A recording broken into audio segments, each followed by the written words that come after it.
Hello, and welcome to the Whole House Podcast, where you can find home, health, and family all in one place.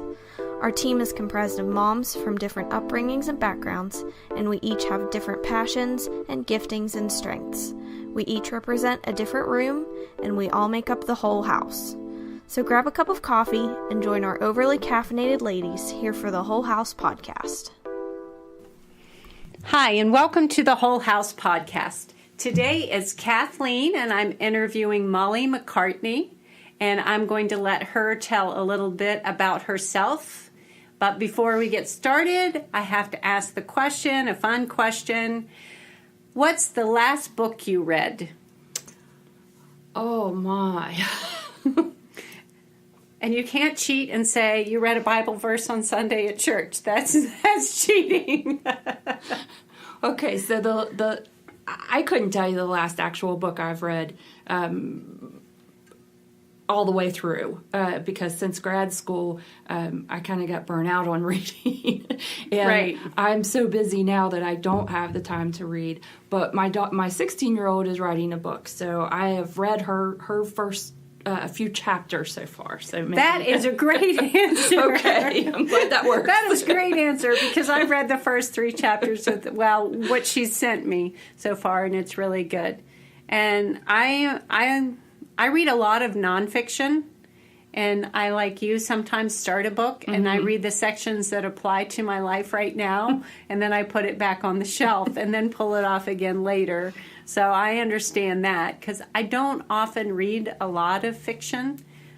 I probably should because it's enjoyable, but I just don't feel like I have the time. So right now I'm reading Made to Crave again by Lisa TerKeurst because a friend of mine's reading that, so I'm kind of reading that with her. We'll see if I make it all the way through. I used to love to read. I used to love to read a lot of documentary type things, yes. True stories, Yes. But since grad school, like I said, I really got burnt out on reading, and now reading those type of things because of the work I do is almost feels like work. So, Right. Well, I do a lot of reading for research. Because first of all, I love research and I'm a thinker. So if I'm going to write about something, I'm going to find out everything I can about it before I write about it. yeah. So I do a lot of that kind of reading. But that kind of reading isn't always reading the whole book. Sometimes it's reading an article or reading a chapter that applies to what I'm talking about. And then, of course, for the ETC training, I have a whole stack of books that I use for that. And I read and reread and mark up and highlight.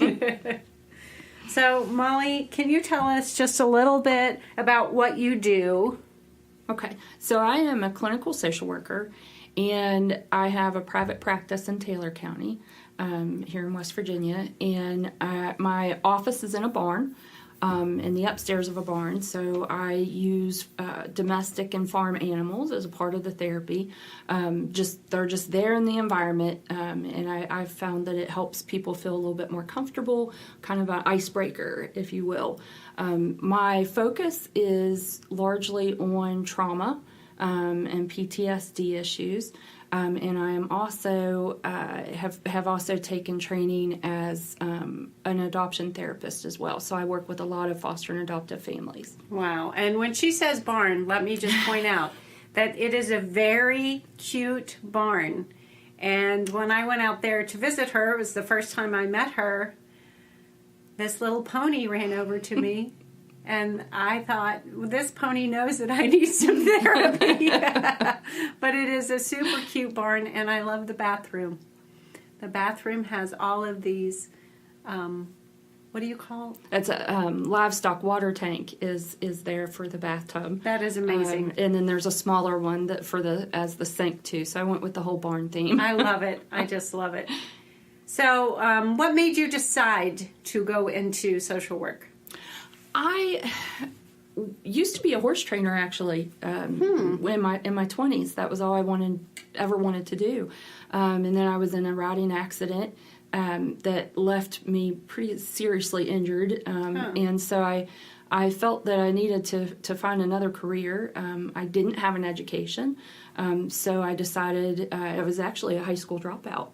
I didn't know that. Yeah, so learning was never easy for me, but I decided that I needed to figure something else out. So, long story short, I went to WVU and studied, did my undergrad in agricultural education with a focus in extension education. That was kind of the closest degree I could find that related to my work as a horse trainer. And then I found out that in order to be an extension agent in West Virginia, you have to have a graduate degree. And it could be in anything, really. Okay. And so I started doing some research and looking and seeing what I would, what may be a good fit for me. And social work popped up.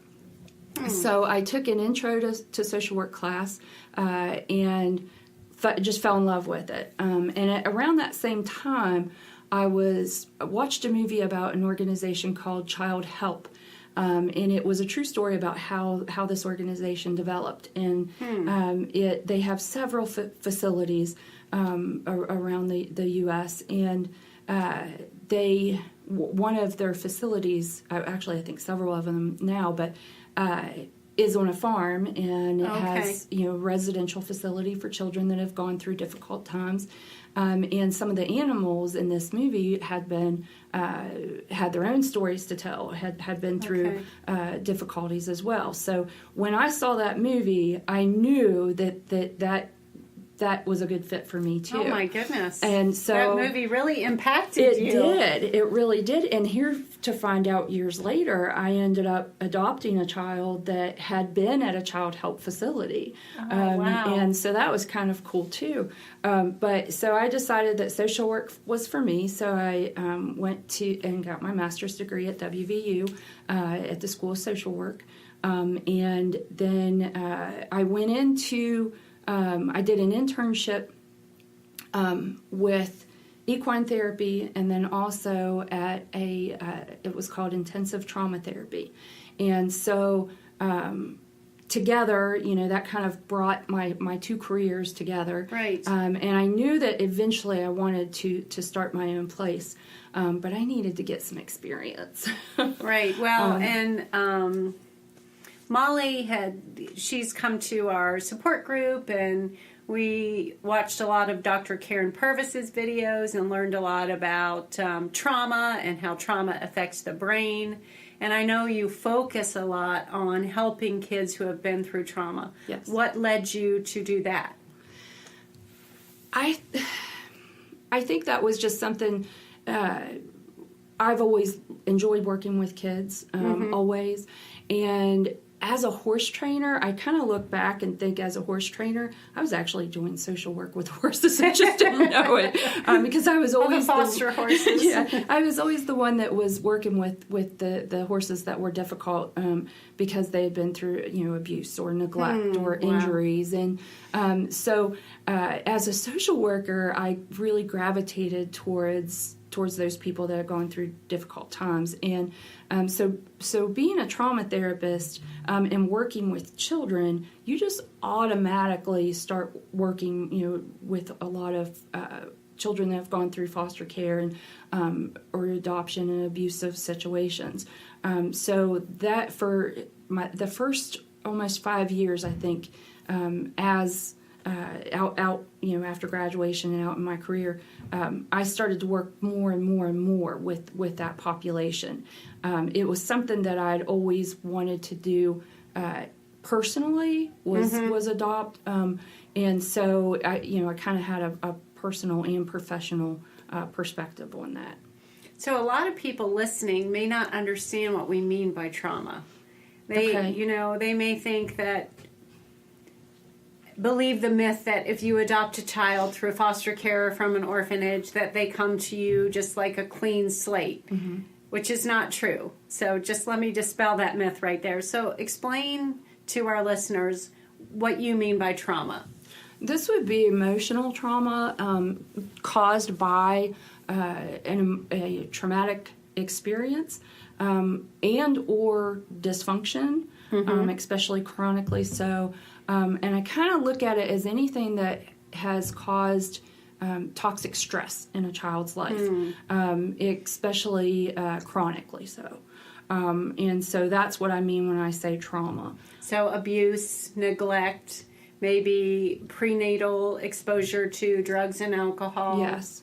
Just living in a chaotic environment, those things all stress the body. We know that we get stressed when we're in situations that we don't know whether we're going to get to eat or whether there's going to be violence or danger. Those raise our cortisol levels and make us feel like we're in fight, flight, and freeze. And sometimes these kids come to us and they're constantly in that fight, flight, and freeze survival mode. And that's often why they need help from someone like you at the Beacon Barn.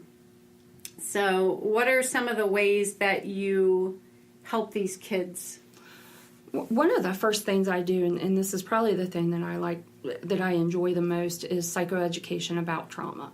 And so helping the families understand what it is, because a lot of times we do tend to have this belief that once a child gets in a quote-unquote good home, that means all of their troubles are behind them, and we can just shut that off. Right. And that's just not how it goes. The other thing that I hear a lot about, a lot of parents, and it's a myth, but it's an honest one. I can see where people have this perspective, is that a traumatized child is one that's going to be meek, one that's going to be quiet and, kind of hiding from everyone and scared to death. And that's just, a lot of times it's more the exact opposite. Where you have a lot of behavioral issues.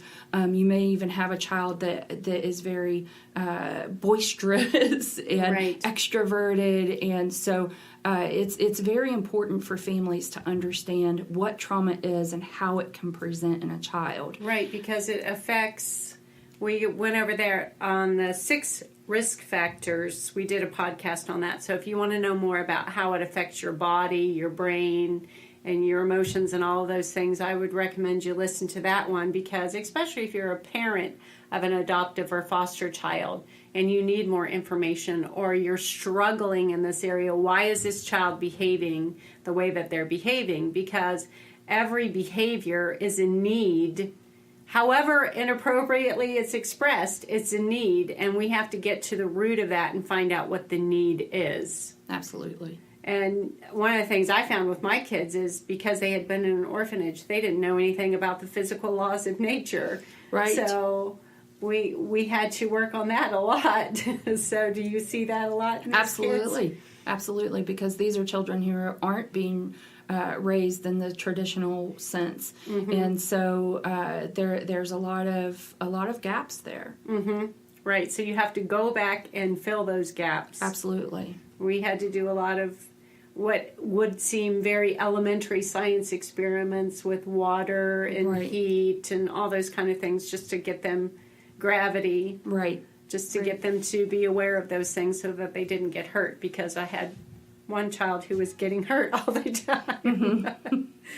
So you've adopted. So tell us about that. Okay, so as I said, I'd always thought about it. It was always something that I'd wanted to do. And the more that as a social worker, the more I became working with foster and adoptive families, it was definitely something I knew was a good fit for me. So in 2010, I decided to take the PRIDE training classes through the state to become a foster parent. And then a year later, I did a home study. I'm kind of a slow mover. I didn't rush into this. And then a year later, I had my first placement. And she's still with me, and she's adopted. And so she came. The process started when she was 10. Then she just turned 11, and we started visits. And then she was with me for about close to a year.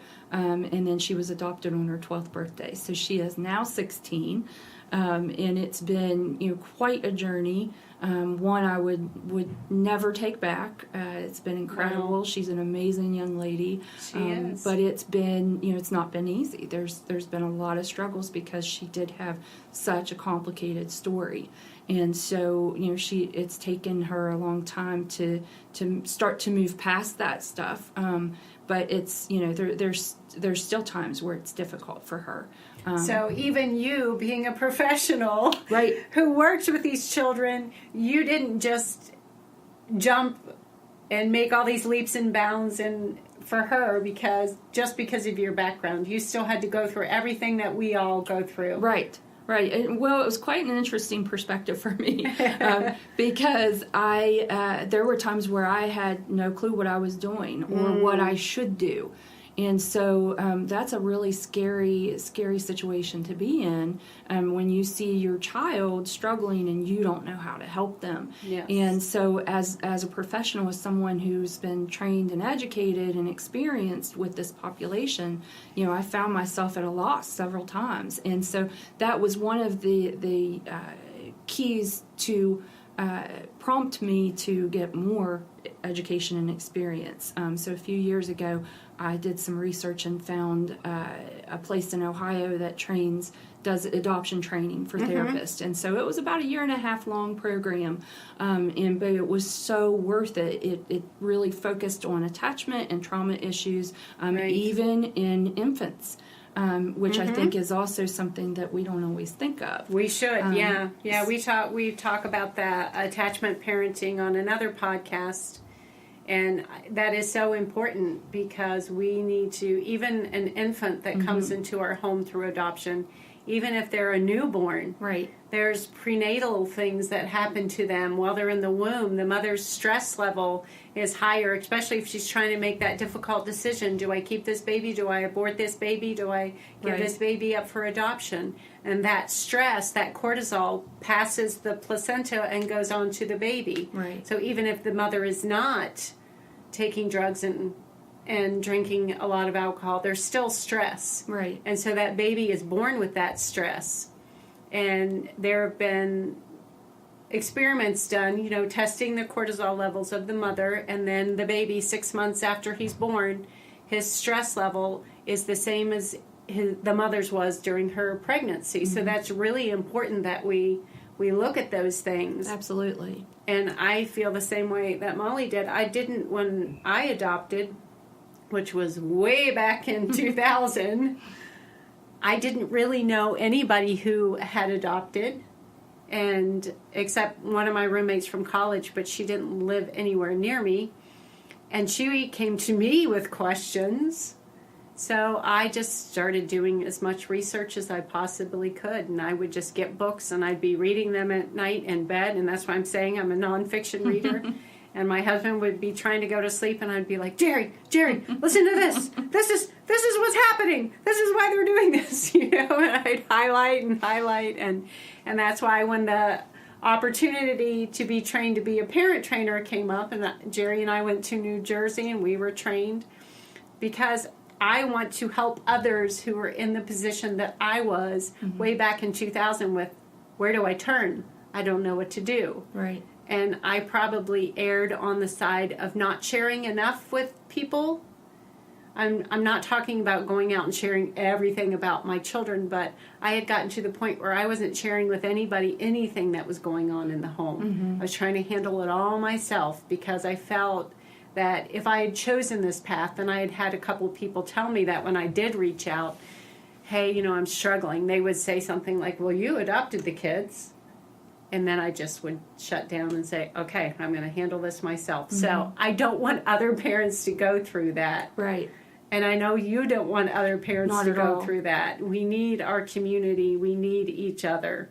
And we need to and sometimes the research that you and I have done will save some other parents a lot of grief. Right. Just so we can share our experience and our research, because we've both done not only research, but we have the experience of living it. Right. So we're not just throwing platitudes at you.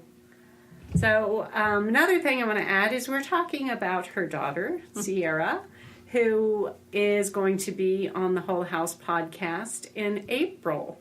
So you need to look out for her interview, and you will get her side of the story, and you will get a little bit about her journey. And she'll also talk about a book that she's writing, which I'm really, really super excited about. I'm kind of helping her with editing and that sort of stuff, and I'm going to be poking her after this interview, okay, get some more chapters done. So in closing, is there anything that you would like to say to parents of adoptive and foster kids? Any encouragement, just any, I don't know, anything that helped you the most, maybe? I think one of the things that helped me the most was knowing that other parents were experiencing or had experienced similar situations, because it can be very isolating, and especially if the majority of parents that are your peers or in your family have never gone through those experiences. Right. And so it's a different way of parenting for sure. Right. But it is such... comes with such amazing experiences too. So even some of the more challenging times, it's important to hold on to the amazing times too. Right. And traditional parenting doesn't work with these kids. Exactly. And we have to set our expectations. We can celebrate a lot of victories like you're talking about, but they may not be the same victories that their peers are going through. For example, one child of your peers may win the state spelling bee, and your celebration may be that your child can spell a word. Right, exactly. And you have to rejoice in that with them instead of going, okay, we got to get to the state spelling bee. No, don't even aim for that. Just aim for where they are, their emotional age, and go from there. Yes, and learn as much as you can about trauma issues related in children, and how it impacts the development of their brains, and adoption and attachment issues. And I think that can also help you hang in there and find encouragement through that, and realizing that you're not as isolated as you feel. Right. I think it's extremely important to find community. Absolutely. Extremely. Is there a book that's your favorite book about trauma or adoption or foster care? Do you have a favorite? I think mostly just, I can't think of one actual book, but I would say just doing research and look up adoption and attachment. There's videos even about it as well. There are lots of resources out there if you just look them up. And there's also a study, it's called the ACE study. I don't know if you're familiar. Yes. And that's becoming more and more popular. That. Yeah. It is a wonderful way. I've actually, as opposed to books, I'm more rely on articles. Yeah, and so scholarly articles. Yes. Me too. I like a lot of those, yeah. So I've printed off an article about the ACE study, and I'll give that to a lot of my parents, because it does help explain a lot about chronic stress or chronic toxic stress rather, and how that can affect a person, not just emotionally and mentally, but also physically as well. And so I think that's a really good resource that we have nowadays, that's becoming more and more commonly talked about. Yeah, I'll make sure that I link that in that so people can look that up, because when I had some other parents do that and I filled in the numbers for myself, I was very shocked at my own, from my own past.